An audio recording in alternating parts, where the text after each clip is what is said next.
En 5 minutos vamos a dar una explicación concisa de neumotórax. Primero tenemos que tener en cuenta que los pulmones son fundamentales para poder que se dé el acto de la respiración.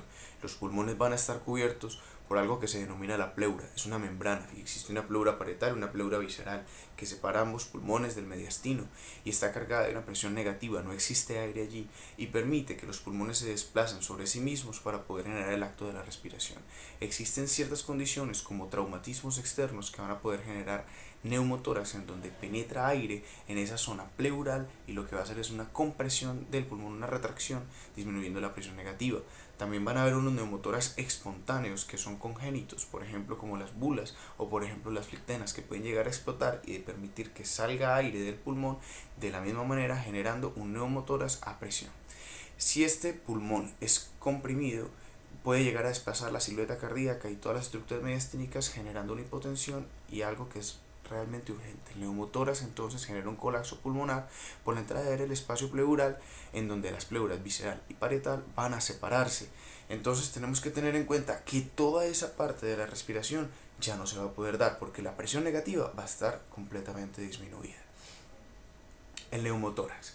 Entonces dentro del neumotórax vamos a tener dos causas, una espontánea y una adquirida. Dentro de la espontánea vamos a tener unas primarias y unas secundarias.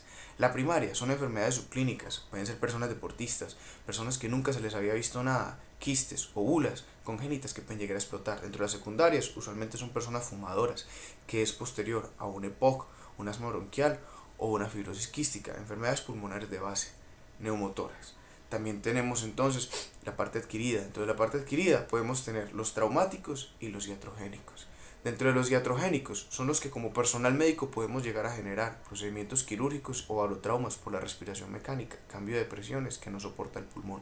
Y dentro de los traumáticos tenemos el trauma abierto y el trauma cerrado. El trauma abierto es donde la herida por un choque o una puñalada va a estar en contacto con el exterior, y el trauma cerrado es, por ejemplo, con una fractura costal, se perfora el pulmón pero no sale a la superficie de la piel de herida. Signos y síntomas, importante para reconocerlos en una persona que nos llegue a la urgencia: disnea, dolor torácico, palidez, taquipnea, taquicardia y sudoración profusa. Existe un tratamiento. En el tratamiento leve, lo que vamos a tener en cuenta es establecer o restablecer más bien regular la respiración del paciente. Dentro del moderado vamos a drenar ese aire.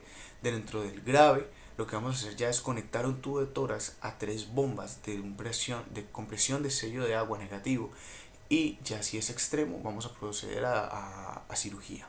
Aquí observamos un neumotórax derecho, compresión del pulmón, ahí observamos el pulmón colapsado, el aire, y el otro lado del izquierdo pulmón sano. Aquí por ejemplo tenemos efisema pulmonar intersticial, que es una complicación principalmente en neonatos, ahí está bajito.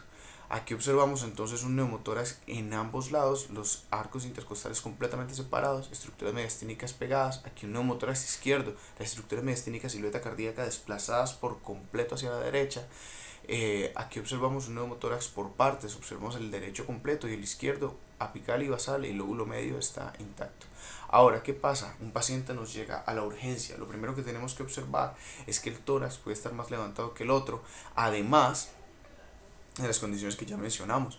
Comenzamos entonces la percusión. Hay sonido hipertimpánico en el sonido del neumotórax. Comparamos siempre y auscultamos. El murmullo vesicular debe estar disminuido y las vibraciones vocales deben estar disminuidas también. Entonces, en la zona donde está el neumotórax, entonces va a estar mucho más separado esos arcos costales. Podemos, si tenemos las capacidades y la disponibilidad de poderlo hacer, entonces anestesiamos al paciente en la zona para luego proceder a introducir una AVOCAV. El AVOCAV con una jeringa con solución salina, vamos a introducirlo hasta que ya haya burbujeo. Cuando haya burbujeo quiere decir que ya estamos en esa pleura. Rápidamente vamos a conectar una manguera conectada a una bomba de Redax, en donde funciona con presión negativa y no permite que entre el aire. Pero ¿qué pasa si quizás en ese centro de atención de salud no tenemos esa bomba? Vamos a utilizar un dedo de guante. Cuando el paciente expire sale el aire, cuando el paciente inspire se va a cerrar y no va a permitir el ingreso de más aire a ese neumotórax abierto. Y para terminar, unos datos históricos donde Edwin Smith 3000 años antes de Cristo, Hipócrates y Alejandro Magno, a través de un neumotórax que él mismo sufrió, ya hablaban de esta enfermedad. Gracias.